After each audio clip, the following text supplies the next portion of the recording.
अस्सलाम वालेकुम class. Last lecture में हमने पिजन होल प्रिंसिपल पढ़ लिया था।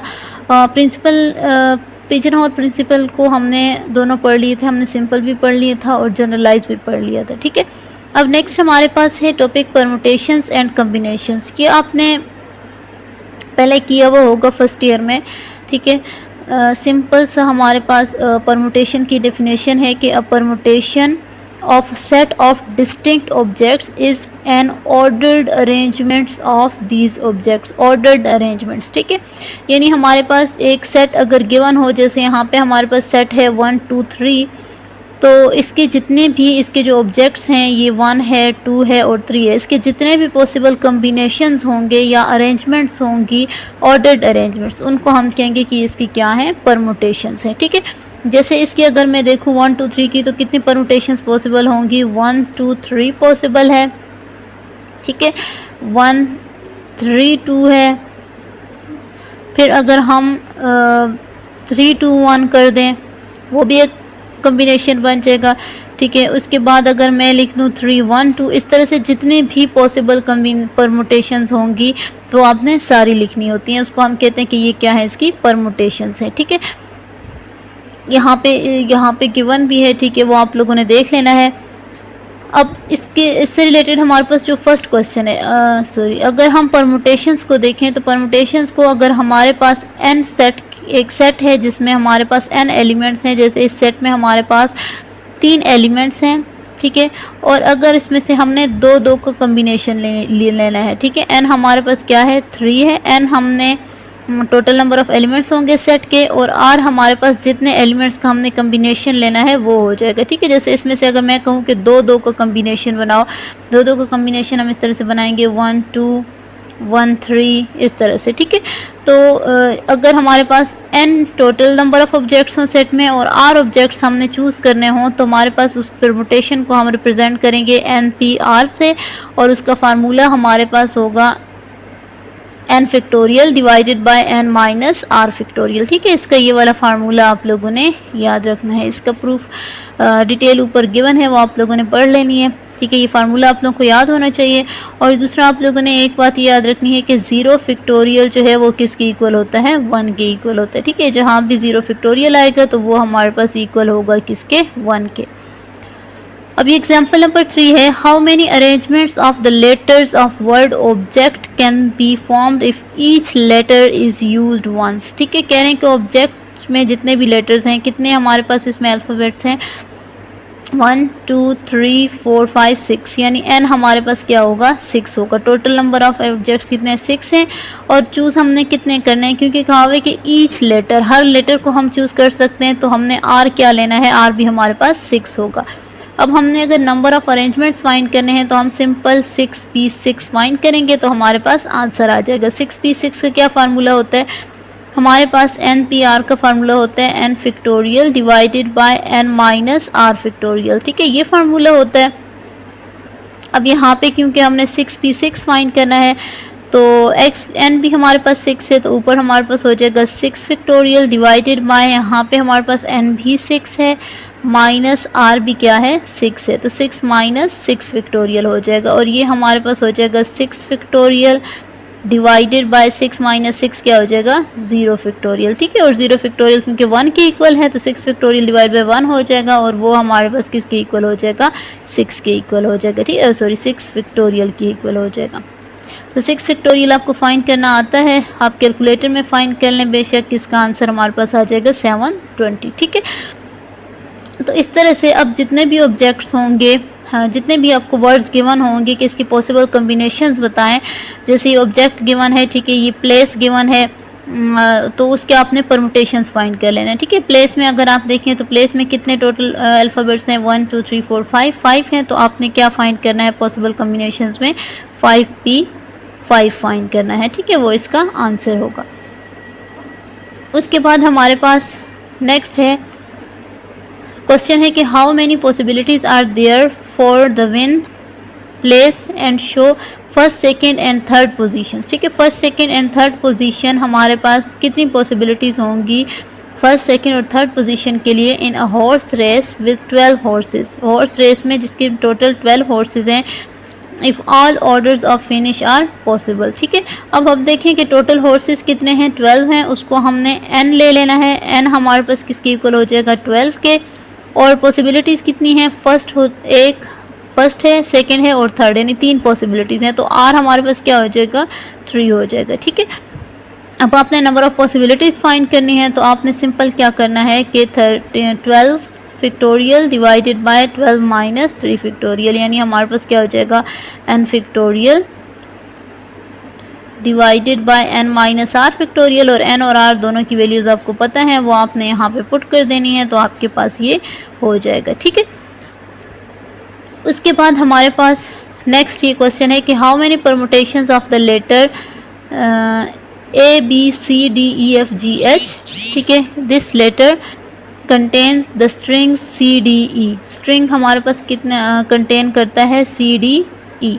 ठीक है, तो इसको अगर आप देखें, इसका मतलब ये है कि ये जो वर्ड C D E है, इसको हमने एक साथ रखना है। ठीक है, यानी अब अगर मैंने कम्बिनेशंस फाइंड करनी है, पॉसिबल परमुटेशंस, तो हम क्या करेंगे, सी डी को हमने एक साथ रखना है, यानी ये जो सी डी ई है इसको हमने एक साथ रखना है। तो इसको मैं अब एक ऑब्जेक्ट कंसिडर करूँगी। ठीक है, अब अगर मैं काउंट करूँ कि टोटल ऑब्जेक्ट्स मेरे पास कितने हैं, तो एक ए है, एक बी है, इन तीनों को एक कंसिडर करूँगी, ये 3 हो जाएंगे, ये एफ 4 हो जाएगा, जी 5 और एच 6।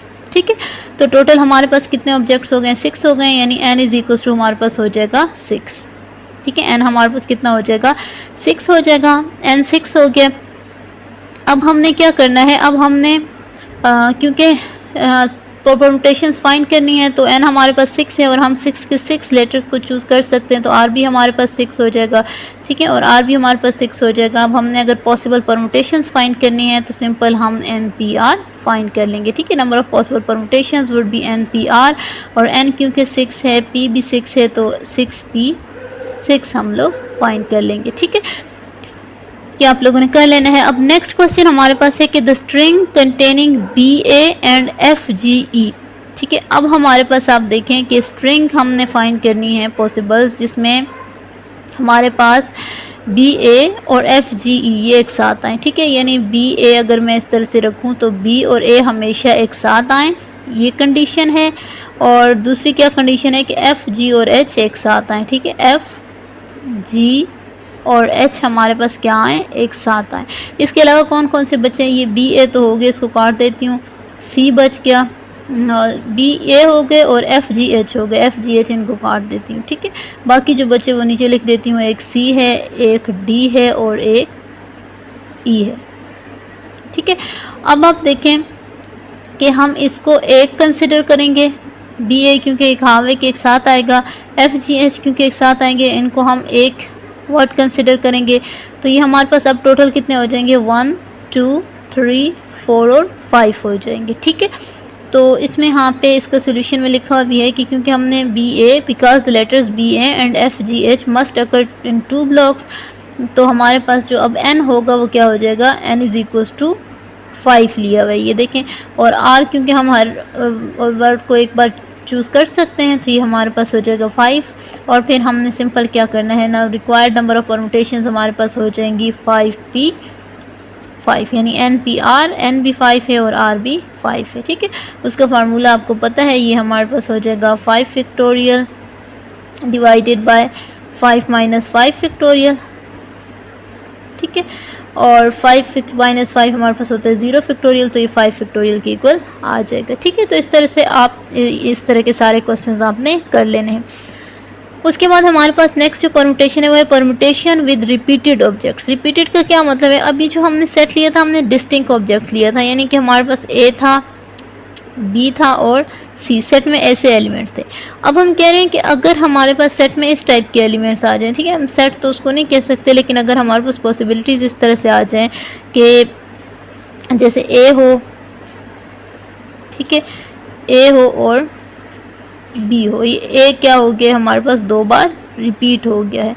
अब अगर हम इसकी कम्बिनेशंस फाइंड करें तो ये देखें A B, ठीक है, एक ये हो जाएगा, एक A B A हो जाएगा और एक B A A हो जाएगा। सिर्फ इसकी 3 पॉसिबिलिटीज़ होंगी। ठीक है, उसके बाद अब इसका फार्मूला हमारे पास यहाँ पे गिवन है कि अगर रिपीट हो जाए वर्ड्स, ठीक है, पहले जो हमने परमुटेशंस पढ़ी हैं उसमें हमने डिस्टिंक्ट के लिए पढ़ा था, अब अगर रिपीट हो जाए तो फिर हम ये वाला फार्मूला पढ़ेंगे, ठीक है। हम कहेंगे कि अगर टोटल ऑब्जेक्ट्स n है, जो एक ऑब्जेक्ट है वो p टाइम्स रिपीट हो रहा है, दूसरा q टाइम्स रिपीट हो रहा है, तीसरा r टाइम्स रिपीट हो रहा है, तो जो हमारे पास रिपीटेड परमुटेशन है उसका फार्मूला होता है n factorial divide by p factorial q factorial into r factorial, ठीक है। ये फार्मूला आप लोगों ने याद रखना है। ये नीचे इसका प्रूफ है, ये आप लोगों ने पढ़ लेना है एक बार, ठीक है, इसको देख लेना है एक बार। अब ये क्वेश्चन है, इसको अगर आप देखें तो क्वेश्चन हमें गिवन है कि how many permutations arrangements of the letters of the word mathematics is possible, mathematics are possible, ठीक है। तो टोटल अगर मैथमेटिक्स में हम काउंट करें तो हमारे पास 1 2 3 4 5 ये 11 बन जाता है, ठीक है, यानी टोटल n जो है वो हमारे पास 11 है। फिर हमने m को देखना है, m कितनी बार रिपीट हो रहा है, 1 and 2, ठीक है। तो m repeated twice, m is equal to repeat हो रहा है 2 टाइम, तो हम p को 2 ले लेते हैं, ठीक है। फिर हमारे पास है a कितने टाइम रिपीट हो रहा है, ये 1 और ये 2, ठीक है। तो हम कह सकते हैं कि a आल्सो रिपीट्स 2 टाइम्स, तो q इज इक्वल टू 2 ले लेते हैं। फिर हमारे पास ये कि t जो है वो भी यहाँ पे भी है और यहाँ पे 2 टाइम रिपीट हो रहा है, तो हम कहते हैं t रिपीट ट्वाइस, ठीक है, तो और 2 ले लेते हैं। बाकी सारे एक एक टाइम है, ठीक है, एक एक टाइम वाले आप लिखें या ना लिखें उसका इफेक्ट इतना नहीं होता। तो number of words that can be formed out of the letters, number of words जो बन सकते हैं वो क्या हो जाएंगे, n factorial divided by p factorial q factorial into r factorial, ठीक है। सारों की वैल्यूज़ आपने पुट कर देनी है, वैल्यूज़ आपको कैलकुलेट करना आता है, कैलकुलेट करेंगे तो ये आपका आंसर आ जाएगा। अब यहाँ पे देखें, यहाँ पे भी ये जो वर्ड्स है ना असोसिएशन, इसमें टोटल नंबर है 13, p एक a जो है वो s जो है वो 4 टाइम्स रिपीट हो रहा है, a जो है वो 3 टाइम रिपीट हो रहा है, i 2 टाइम रिपीट हो रहा है और s जो है वो 2 टाइम रिपीट हो रहा है, ठीक है। तो फार्मूला हमारे पास क्या बनेगा, 3 फैक्टोरियल डिवाइडेड बाय एक वर्ड 4 टाइम रिपीट हो रहा है, एक वर्ड 3 टाइम रिपीट हो रहा है, एक 2 टाइम रिपीट हो रहा है और दूसरा भी 2 टाइम रिपीट हो रहा है, ठीक है। तो ये आपने फाइंड कर लेना है, आपका आंसर आ जाएगा। उसके बाद हमारे पास है कम्बिनेशन, ठीक है। कम्बिनेशंस हमारे पास यहाँ पे डेफिनेशन लिखी हुई है, combination of set of distinct objects is an unordered arrangement of these objects, ठीक है। इस डेफिनेशन में अगर आप देखें तो ये भी है अरेंजमेंट्स ही ऑब्जेक्ट्स के, इसमें डिफरेंस कहाँ आ गया, यहाँ पे आ गया अनऑर्डर्ड। अनऑर्डर्ड का क्या मतलब होता है कि जिसमें ऑर्डर मैटर नहीं करता। हमने देखा था कि जब हम परमुटेशन फाइंड कर रहे थे तो हम 1 2 3 भी लिख रहे थे और 1 3 2 भी लिख रहे थे, ठीक है, 1 3 2 भी लिख रहे थे। लेकिन जब हम कम्बिनेशन फाइंड करेंगे तो उसमें हम अगर 1 2 3 लिख दें, ठीक है, 1 2 3 लिख दें तो फिर हम ये 1 3 2 जो ये दोबारा नहीं लिखेंगे, ठीक है। इसमें अरेंजमेंट मैटर नहीं करती, यानी कि आगे पीछे हो तो उससे फ़र्क नहीं पड़ता, 1 2 3 और 1 3 2 यहाँ पे सेम कंसिडर होंगे, यानी ऑर्डर मैटर नहीं करता। जब ऑर्डर मैटर नहीं करेगा तो हम क्या कहेंगे, अनऑर्डर्ड अरेंजमेंट ऑफ ऑब्जेक्ट्स, ठीक है। तो कम्बिनेशन और परमुटेशन की डेफिनेशन में सिर्फ ये वर्ड ऑर्डर्ड और अनऑर्डर्ड का फ़र्क है, ठीक है। तो ये इसका फार्मूला है, ये आप लोगों ने याद रखना है। NCR से हम इसको C से हम डिनोट करते होते हैं, N ऑब्जेक्ट्स हैं हमारे पास, R हमने चूज़ करने हैं, तो ये हमारे पास इसका फार्मूला होगा। फार्मूला है n factorial divide by n minus r factorial into r factorial, ठीक है। ये इसका फार्मूला है, ये आप लोगों ने देख लेना है। ये इससे रिलेटेड एक प्रूफ है, इससे इस तरह के क्वेश्चंस ऊपर भी हैं, ठीक है। ये प्रूफ इसी प्रूफ के ही फार्मूले यूज़ हो रहे हैं, तो वो आप लोगों ने देख लेने हैं। फार्मूला हमारे पास है कि जो हमने प्रूफ करनी है, इक्वेशन है हमारे पास, प्रूफ करना है हमने कि n minus 1 CR plus n minus 1 CR minus 1 is equals to NCR, ठीक है। हम इसकी लेफ़्ट हैंड साइड से स्टार्ट करेंगे। लेफ़्ट हैंड साइड हमारे पास है n minus 1 CR n minus 1 CR minus 1, ठीक है। तो अगर हम फार्मूला लगाएं, हमारे पास फार्मूला होता है NCR का, क्या फार्मूला होता है हमारे पास, फार्मूला होता है n factorial divided by r factorial into n minus r factorial, ठीक है। ये फार्मूला होता है। अब आपने क्या करना है कि यहाँ पे इस फार्मूले में यहाँ पे देखें जो फर्स्ट टर्म है उसमें आप देखें n की जगह n माइनस 1 है, यानी इस n की जगह आपने n माइनस 1 पुट कर देना है फार्मूले में, और जो r है वो आ रही है। जब इस फार्मूले में आप n की जगह n माइनस 1 पुट करेंगे तो ये क्या बन जाएगा, n minus 1 CR is equals to इसकी जगह ऊपर भी हम पुट कर देंगे n-1 फैक्टोरियल हो जाएगा डिवाइडेड बाय नीचे r इसी तरह आ जाएगा r फैक्टोरियल। जो अंदर n है इसकी जगह भी हम क्या पुट कर देंगे n-1 पुट करेंगे। ठीक है, तो n-1 माइनस r फैक्टोरियल हो जाएगा, ये हमारे पास आ जाएगा। यानी कि जो फर्स्ट फार्मूला है उसकी जगह हमने ये वाला पुट कर दिया। ऊपर क्या है n-1 फैक्टोरियल, तो ये n-1 फैक्टोरियल हो गया। नीचे अगर आप देखें तो n-1 minus r factorial, n-1 minus r factorial और साथ में ये r फैक्टोरियल है। ठीक है, ये r फैक्टोरियल है। इसी तरह अब ये जो फार्मूला है इसमें अगर आप देखें तो n की जगह n-1 है और r की जगह r-1 है, तो यही जो फार्मूला है NCR का, इसमें आपने n की जगह n-1 और r की जगह r-1 पुट करेंगे तो ये फार्मूला बन जाएगा n-1 factorial, n-1 minus r-1 factorial और r-1 फैक्टोरियल। ठीक है, ये फार्मूला हो गया। अब हमने क्या करना है कि इसको थोड़ा सा अगर सिंप्लीफाई कर दें तो ये हो जाएगा हमारे पास, इसको हमने तरतीब से लिख दिया n-r-1 लिख दिया। ठीक है, और r को हम लिख सकते हैं, ये आप लोगों ने याद रखना है कि r फैक्टोरियल को हम लिख सकते हैं r इंटू r-1 फैक्टोरियल।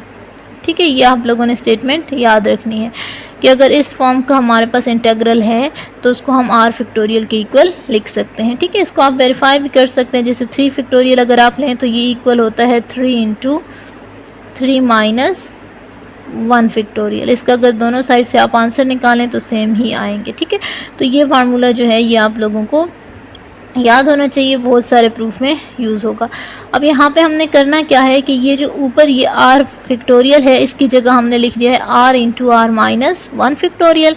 ये ऊपर n-1 फैक्टोरियल इसी तरह आ गया। यहाँ पे भी अगर आप देखें तो जो n माइनस है इसको हम अंदर मल्टीप्लाई करेंगे तो ये -r+1 हो जाएगा। ठीक है, तो ये n-1 माइनस r+1 हो जाएगा और बाद में फिर ये दोनों आपस में कैंसिल हो जाएंगे और r-1 फैक्टोरियल इसी तरह आ जाएगा। नीचे वाले स्टेप में अब यहाँ पे ये सारी वैल्यू जो है पहली ये इसी तरह आ गई थी। इस वैल्यू को अगर आप देखें तो यहाँ पे n-1 फैक्टोरियल ऊपर वाला इसी तरह आ जाएगा, नीचे यहाँ पे दोनों कैंसिल हो गए और सिर्फ n-r रह गया है और r-1 फैक्टोरियल रह गया है। ठीक है, अब हमने इसमें कुछ वैल्यूज़ कॉमन बनानी है। एक तो अगर आप देखें कि ये n-1 और ये n-1 फैक्टोरियल ये पहले से सेम है, ये r-1 फैक्टोरियल और ये r-1 फैक्टोरियल भी हमने सेम बनाए हैं। अब हमने इन दोनों को भी सेम बनाना है। ठीक है, ये n-r-1 फैक्टोरियल और n-r फैक्टोरियल। हमने जैसे ये वाला फार्मूला पढ़ा है, हम कह सकते हैं कि जो n-r है ये किसके इक्वल होगा, ये वाला n-r ये इक्वल होगा n-r इंटू n-r-1 फैक्टोरियल। ठीक है, n-r इसका फैक्टोरियल जब हटाएंगे तो साथ में n-r-1 का फैक्टोरियल आ जाएगा। ठीक है, तो और ये वाली साइड जो ये इसी तरह नीचे आ जाएगी। अब अगर आप देखें ऊपर n-1 फैक्टोरियल दोनों में कॉमन है, ये कॉमन निकाल लेते हैं। नीचे ये n-r-1 कॉमन है, n-r-1 फैक्टोरियल ये कॉमन आ जाएगा और ये r-1 दोनों में कॉमन है, ये भी कॉमन आ जाएगा। अगर ये सारी वैल्यूज जब हमने कॉमन निकाली हैं तो हमारे पास क्या बचे अंदर, एक तो हमारे पास यहाँ पे एक ऊपर 1 हो जाएगा और नीचे ये r बच गया। ठीक है, तो ये r हो जाएगा। यहाँ पे अगर हम देखें तो ऊपर हमारे पास 1 है और नीचे ये n-r रह गया, तो ये n-r हो जाएगा। ठीक है, अब हमने यहाँ पे एलसीएम ले लेना है। एलसीएम ये वाली वैल्यूज इस तरह आ जाएगी। यहाँ पे जब एलसीएम लेंगे तो ये क्रॉस मल्टीप्लिकेशन हो जाएगी, n-r सेंटर में प्लस है तो ये प्लस हो जाएगा और r1 1 और नीचे वाली दोनों वैल्यूज़ आपस में मल्टीप्लाई हो जाती है। ठीक है, तो r into n-r plus r minus r cancel हो जाएंगे, n रह जाएगा, नीचे r n-r फैक्टोरियल हो जाएगा। यहाँ पे n-1 n-r-1 और r-1 इसी तरह आ जाएगा। ठीक है, इन दोनों को हम एक साथ लिख देते हैं, n इंटू n-1 फैक्टोरियल। ठीक है, और ये जो है ये यहाँ पे जो n-r-1 फैक्टोरियल और n-r इसको एक साथ लिख देते हैं, n-r-1 फैक्टोरियल और बाकी जो बचा ये r और ये r-1 factorial, r into r-1 factorial, इनको एक साथ लिख देते हैं। ठीक है, अब जिस तरह से हम अगर ऊपर आप देखें कि ये फार्मूला जिस तरह से हमने ओपन किया था, ये वाला ये जिस तरह से हमने ओपन किया था कि r फैक्टोरियल की जगह हमने r इंटू r-1 लिखा था, हम इसको क्लोज भी कर सकते हैं। r इंटू r-1 की जगह हम आर लिख देंगे, आर फैक्टोरियल। ठीक है, तो ये जो फार्मूला है R into R minus 1 factorial, ये हो जाएगा आर फैक्टोरियल। ठीक है, और ये जो वैल्यू है n माइनस आर और n minus R minus 1 factorial, ये हो जाएगा n माइनस आर फैक्टोरियल की। और अगर ये आप देखें तो ये किसका फार्मूला है, NCR का। ठीक है, तो यहाँ तक ये हमारा थ्योरम जो है ये प्रूफ हो गया है।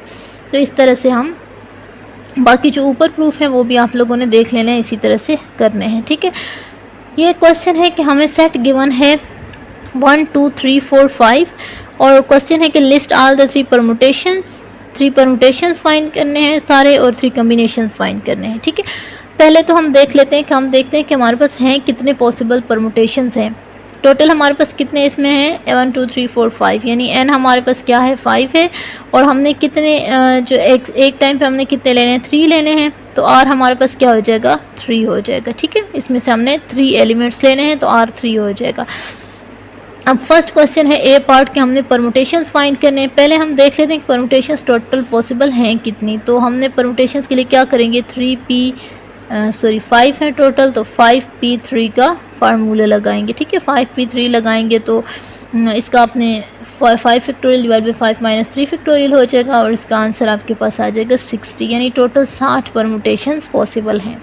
अच्छा, अब हमने क्या करना है, हमने यहाँ सारी परमुटेशंस फाइंड करनी है और टोटल परमुटेशंस हमारे पास 60 हैं, यहाँ पे शो भी हो रही हैं। ठीक है, डायरेक्ट अगर हम ये 60 फाइंड करेंगे तो उसमें थोड़ा सा प्रॉब्लम होती है क्योंकि बीच में कुछ मिस हो जाते हैं। हम इसको इस तरह से इजीली फाइंड कर सकते हैं, जैसे यहाँ पे 1 है। ठीक है, तो 1 से अगर मैं स्टार्ट करूँ तो 1 हमारे पास हो जाएगा। अब 1 से स्टार्ट होने वाले सारे मैं इस तरह से लिख सकती हूँ। ठीक है, 1 है, 1 के साथ पॉसिबल क्या क्या हो सकता है, हमारे पास 2 हो सकता है। ठीक है, 3 हो सकता है, 4 हो सकता है और 5 हो सकता है, ये हमारे पास हो सकते हैं डिजिट्स। तो उसके बाद हमारे पास नेक्स्ट है कि अब इसके साथ ये 1 और 2 हो गए। ठीक है, तो इसके साथ मैं क्या क्या लिख सकती हूँ, और 1 2 के साथ मैं एक लिख सकती हूँ, 3 लिख सकती हूँ। ठीक है, 3 बचा हुआ है, 4 बचा हुआ है और 5 बचा हुआ है। उसके बाद मैं 1 और 3 हो गए, ये 1 और 3 हो गए। ठीक है, इसके साथ मैं क्या क्या लिख सकती हूँ, एक 2 है, एक हमारे पास बचा हुआ है 4 बचा हुआ है और एक हमारे पास बचा हुआ है 5। ठीक है, अब इस 4 के साथ में कौन कौन से लिख सकती हूँ, 4 के साथ एक 1, क्योंकि 1 और 4 हो गए। इसके साथ मैं लिख सकती हूँ 2, इसके साथ मैं लिख सकती हूँ 3 और इसके साथ मैं लिख सकती हूँ 5। ठीक है, ये बचे हुए। फिर ये 1 और 5 हो गए हैं, इसके साथ मैं लिख सकती हूँ एक 2 लिख सकती हूँ, एक मैं लिख सकती हूँ 3 और एक मैं लिख सकती हूँ 4। ठीक है, यहाँ से अगर अब आप डिजिट्स बनाएं तो फर्स्ट हमारे पास कौन सा बनता है, ये है 1 2 और 3, 1 2 3। फिर नेक्स्ट हमारे पास ये बनता है 1 2 और 4। ठीक है, 1 2 एंड 4। फिर उसके बाद अगर आप देखें तो हमारे पास ये बन रहा है 1 2 एंड 5। ठीक है, तो हम लिख देते हैं 1 2 एंड 5। फिर यहाँ पे अगर हम देखें तो ये हो जाएगा 1 3 एंड 2, 1 3 2। फिर 1 3 और 4 हो जाएगा, 1 3 और 4। फिर 1 3 5, 1 3 5। इसी तरह अगर आप नीचे वाले में देखें तो 1 4 2, 1 4 2। फिर 1 4 और 3 हो जाएगा, 1 4 एंड 3। और फिर 1 4 एंड 5, 1 4 एंड 5। फिर हो जाएगा 1 5 2, 1 5 2, 1 5 3 और 1 5 4 हो जाएंगे। ठीक है, तो ये हमारे पास 1 से स्टार्ट होने वाले सारे आ गए। अब अगर आप 1 से स्टार्ट होने वाले यहाँ पे जो हैं हमारे पास डिजिट्स, उसको अगर आप काउंट करें तो ये हमारे पास कितने आए हैं, 1 2 3 4 5 6 7 8 9 10 11 12 आए हैं। यहाँ अगर हम यहाँ पे 6 से काउंट स्टार्ट होने वाले 1 से स्टार्ट होने वाले काउंट करें तो ये कितने बनते हैं, 1 2 3 4 5 6, 7, 8, 9, 10, 11 और 12। ठीक है, तो अगर इस तरह आप ट्री बना लें तो ये देखें आपके पास 1 से स्टार्ट होने वाले सारे आ गए हैं। अब इसी तरह आपने क्या करना है, 2 से स्टार्ट होने वाले बनाने हैं, तो फिर 2 को स्टार्ट्स में रख के उसके बाद 2 के साथ 1 आएगा, 3 आएगा, 4 आएगा और 5 आएगा, और फिर उसके साथ जितने डिजिट्स आगे लगाने हैं, ठीक है, तो इनका भी ट्री बन जाएगा।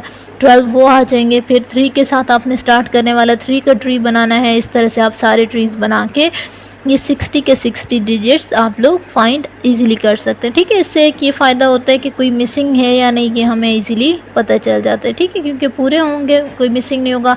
इस तरह से डायरेक्ट हम फाइंड करेंगे तो कोई ना कोई डिजिट हमारे पास जो डिजिट्स होते हैं वो रह ही जाते हैं। अब हमने करने कम्बिनेशंस कितने पॉसिबल हैं।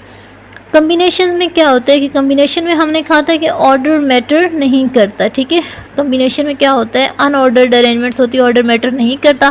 पहले हमने देख लेना कि कम्बिनेशंस हैं कितने। एन हमारे पास 5 था और आर हमारे पास 3 था, तो हमने NC3 फाइंड करना है। NC3 का फार्मूला होगा 5 factorial 5 minus 3 factorial into 3 factorial. ठीक है, और ये आप जब फाइंड करेंगे तो आंसर आएगा आपके पास 10, यानी 10 पॉसिबल कम्बिनेशंस हैं। अब 10 पॉसिबल कम्बिनेशंस हैं, वो सारी की सारी आपने यहाँ पे लिस्ट करनी है। अब आपने क्या करना है कि अब जैसे 1 2 3 है, ठीक है, तो एक हमारे पास हो जाएगा 1 2 3। अब 1 2 3 के बाद आप 1 3 2 या फिर आप वो वाले नहीं लिख सकते। ठीक है, जैसे 1 2 3 हो गया तो आप 3 1 2 नहीं लिख सकते दोबारा, क्योंकि हमने कहा था कि अनऑर्डर अरेंजमेंट्स है, इसका और इसका सेम मतलब होगा। ठीक है, तो ये हम दोबारा नहीं लिखेंगे। हमारे पास कितने, और हम कैसे लिख सकते हैं, अब 1 2 3 हो गया, इसको मैं लिख सकती हूँ 1 2 4 लिख सकती हूँ। ठीक है, और 1 2 5 लिख सकती हूँ। ये हो गए 2-3 डिजिट्स हो गए। फिर उसके अलावा मैं लिख सकती हूँ 1 3 5 लिख सकती हूँ, 1 3 4 लिख सकती हूँ और 1 3 5 लिख सकती हूँ। ये हमारे पास हो गए हैं। और उसके अलावा मैं 1 4 और 5 लिख सकती हूँ। ठीक है, ये हमारे पास कितने हो गए, 1 2 3 4 5 6 हो गए, 10 होते हैं टोटल। 2 से स्टार्ट होने वाले कितने होंगे, 2 से स्टार्ट होने वाला होगा हमारे पास 2 2 1 3 नहीं लिख सकती। ठीक है, मैं लिख सकती हूँ 2 3 4 2 3 5 और 2 4 5 मैं लिख सकती हूँ। ये हो गए हमारे पास। और उसके अलावा मैं लिख सकती हूँ 3 4 एंड 5। ठीक है, तो इस तरह से आप लोगों ने ये 10 कम्बिनेशंस भी लिख लेने हैं। ठीक है, कम्बिनेशंस में क्या फ़र्क है, जैसे आप देखें यहाँ पे 1 2 3 जो थे हमारे पास 1 से स्टार्ट होने वाले 12 एलिमेंट्स थे। अब यहाँ पे हमने क्या करना है कम्बिनेशन में कि अगर 1 2 3 हमने लिख लिया है तो वो सारे के सारे हम बाकी स्किप कर देंगे जिसमें 1 2 और 3 यूज़ हो रहा है। जैसे 1 2 3 किस किस में यूज़ हो रहा है, यहाँ पे अगर आप देखें तो इसमें 1 2 3 यूज़ हो रहा है। इसके अलावा ये देखें यहाँ पे 2 1 3 यूज़ हो रहा है। ये भी लिखें कि इसमें 1 और 2 और 3 ही यूज़ हो रहा है। इसमें भी 1 2 3 यूज़ हो रहा है, इसमें भी। ये सारे हम नहीं लिखेंगे। ठीक है, तो इस तरह से आप लोगों ने ये लिख लेना है। इसमें हमने सिर्फ फिर 1 2 3 ही लिखा है। ठीक है, तो कम्बिनेशंस में आपने जो रिपीट हो रहे हैं वो नहीं लिखने, परमुटेशंस में आप सारे लिखेंगे। ये क्वेश्चंस आप लोगों ने इससे रिलेटेड फिर कर लेने। अब ये नेक्स्ट हमारे पास क्वेश्चन है कि how many ways are there to select 5 players from 10 members tennis team, यानी 5 प्लेयर्स हमने सिलेक्ट करने हैं, 10 मेंबर्स की टेनिस की टीम है, to make a trip to a match at another school. हमारे पास टोटल प्लेयर्स 10 हैं एंड 10 लेंगे, 5 हमने सिलेक्ट करने हैं तो आर हमारे पास 5 हो जाएगा। ठीक है, अब हमने देखना ये है कि हमने अगर ये कम्बिनेशन फाइंड करना है तो क्या हम कम्बिनेशन यूज़ करेंगे या परमुटेशन यूज़ करेंगे। कम्बिनेशन में हमने कहा था ऑर्डर मैटर नहीं करता। ठीक है, अगर हम देखें, हम जब प्लेयर्स को सिलेक्ट करेंगे, 5 प्लेयर्स हमने सिलेक्ट करने हैं। लेट्स सपोज एक हमारे पास है अली है, ठीक है, एक हमारे पास बिलाल है, एक हमारे पास अब्बास है, ठीक है, और 2-3 और ले लेते हैं। ठीक है, एक हम साजिद ले लेते हैं और एक हम आकिब ले लेते हैं। ये हमारे पास प्लेयर्स हो जाएंगे। अब ये हमारे पास सारे प्लेयर्स हो गए हैं 5 प्लेयर्स। अब हमें पता है कि अगर मैं 5 प्लेयर्स की टीम मैंने सिलेक्ट करनी है, तो अगर मैं यहाँ पे जो अब्बास है इसको पहले रख लूँ और बिलाल को बाद में रख लूँ तो फ़र्क नहीं पड़ेगा, क्योंकि टीम तो इन्हीं 5 जो प्लेयर्स हैं उन्हीं की बनेगी ना। तो यानी आगे पीछे करने से, ऑर्डर चेंज करने से फ़र्क नहीं पड़ रहा, तो हम कहेंगे कि इसमें अनऑर्डर्ड अरेंजमेंट्स वाला मेथड यूज़ करेंगे, जिसमें ऑर्डर मैटर नहीं करता। तो हम क्या यूज़ करेंगे, कम्बिनेशन यूज़ करेंगे, ठीक है।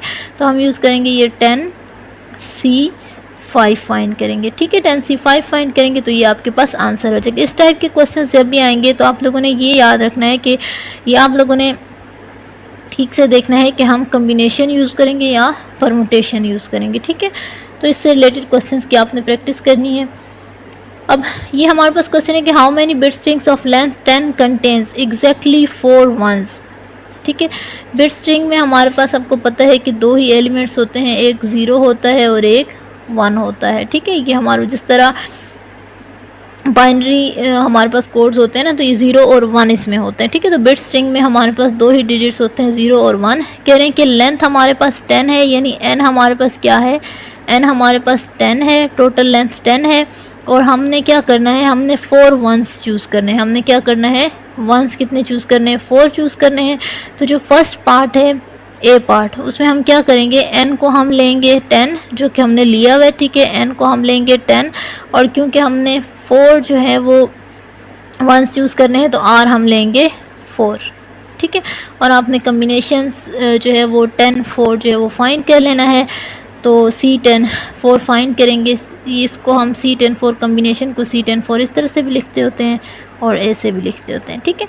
कम्बिनेशन का फार्मूला आपको पता है, फाइंड करेंगे तो 210 आंसर आ जाएगा। अब नेक्स्ट में आप देखें एटमोस्ट 4 वंस। एटमोस्ट का क्या मतलब होता है, ज़्यादा से ज़्यादा। ज़्यादा से ज़्यादा का ये मतलब है कि आंसर में हमारे पास 0 1 हो सकते हैं, यानी एक भी 1 ना हो, एक 1 हो सकता है, 2 1s हो सकते हैं, 3 1s हो सकते हैं, 4 1s हो सकते हैं, लेकिन इससे ज़्यादा नहीं हो सकते, ठीक है। एटमोस्ट का मतलब है ज़्यादा से ज़्यादा 4 से ज़्यादा नहीं होने चाहिए, ठीक है। तो यानी कि r की वैल्यू हम क्या ले सकते हैं, r की वैल्यू हम 0 ले सकते हैं, 1 2 3 और 4 ले सकते हैं। तो अगर b पार्ट को आप देखें तो b पार्ट में क्या किया हुआ इन्होंने, यहाँ पे n हमारे पास क्या 10 है और r 0 है, फिर n 10 है, r 1 है, n 10 है, r 2 है, n 10 है, r 3 है, n 10 है, r 4 है। ये सारी कम्बिनेशंस इन्होंने फाइंड की हुई हैं और उसको प्लस सम किया हुआ है, ठीक है। कम्बिनेशंस के फार्मूला आपको आते हैं, वो पुट करके आपने सारी वैल्यूज़ निकाल के सम निकालेंगे तो ये 386 आंसर आ जाएगा। नेक्स्ट जो पार्ट है वो है एटलीस्ट 4 वंस। एटलीस्ट का मतलब होता है कम अज़ कम एक, कम अज़ कम एक, सॉरी कम अज़ कम 4, ठीक है। एटलीस्ट 4 यानी कम अज़ कम 4, यानी 4 से 4 हो सकते हैं लेकिन 4 से कम नहीं हो सकते, ठीक है। तो 4 हो सकते हैं, 5 हो सकते हैं, 6 हो सकते हैं, 7 हो सकते हैं, 8 हो सकते हैं, 9 हो सकते हैं और 10 हो सकते हैं, क्योंकि 10 से ज़्यादा नहीं हो सकते क्योंकि n ही हमारे पास 10 है, ठीक है। तो 4 से लेकर 10 तक हो सकते हैं। अब इसमें देखें जो C पार्ट है जिसमें एटलीस्ट वाला है, उसमें हमने क्या किया हुआ है, देखें n हमने पहले n 10 r 4 फिर 10 r 5 लिया हुआ है, फिर r 6 लिया हुआ है, फिर r 7 लिया हुआ है, फिर r 8 लिया हुआ है, r 9 लिया हुआ है और r 10 लिया हुआ है, ठीक है। सारी कम्बिनेशंस हमने फाइंड की हैं और ऐड किया है तो हमारे पास 848 आंसर आ गया है, ठीक है। तो इस तरह से आप लोगों ने कर लेना है। उसके बाद जो नेक्स्ट पार्ट है वो है हमारे पास an equal number of zeros and ones, यानी ज़ीरोज़ एंड वंस जो है वो इक्वल हों। टोटल क्योंकि हमारे पास 10 है, एन हमारे पास कितना है 10 है, तो इक्वल ज़ीरोज़ और वंस का क्या मतलब है कि हमारे पास 5 जो हैं वो ज़ीरोज़ हों, 5 जो हों वो क्या हों ज़ीरोज़ हों और 5 हमारे पास वंस हों, ठीक है। तो इसके सोल्यूशन के लिए आप क्या करेंगे, लाजमी बात है 10C5 ये 5 वंस के लिए, ठीक है, और प्लस 10C5 फाइंड करेंगे, ठीक है। तो इसको फाइंड करेंगे आपके पास आंसर आ जाएगा। इस तरह से आपने कम्बिनेशन के सारे क्वेश्चंस कर लेने हैं, ठीक है।